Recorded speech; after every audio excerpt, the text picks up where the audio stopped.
એ ભાઈ એ જા હમે ગ્રાહકો બોલાવે છે, જા હમે જોતો ચાર ચાય લાવો, 2 RMD, 1 સિગરેટ અને 2 તાનસેન લઈ આવો. મોઢા ભાઈ હું સિગરેટ ને તાનસેન નહીં લાવું હો, ખાલી ચા લાવું. 2 યાર આવું હોતું હશે યાર. એ અહીંયા હા બોલ. શું કહેતા હતા પેલા લોકો? એ યાર સિગરેટ ને તાનસેન મંગાવે છે, હું કોઈ નોકર છું યાર?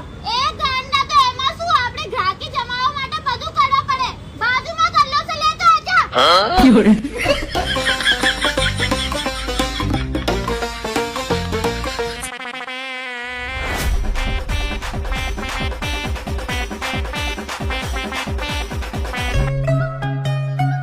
અરે ભાભી ચા નો સ્વાદ તો જોરદાર છે, શું નાખો છો ચામાં? અરે મારા ભાઈ એમને એમ થોડી અમારા ખેડલા પાની ચા ફેમસ था. હવે તો તમે આગળ આગળ જોતા જાઓ. હવે તો અમે રશિયાની બે ગાંડી મોડો બંધ રાખના તારું. હું બેવડો છું પણ ગલત શબ્દ મારા મોણામાંથી નહીં નીકળતા ના તો તારા મોણામાંથી નહીં નીકળવું જોઈએ. ચલ. હા ભાભી તમે કીધું એ તો હું સમજી ગયો, પણ તમે લેતા આવજો.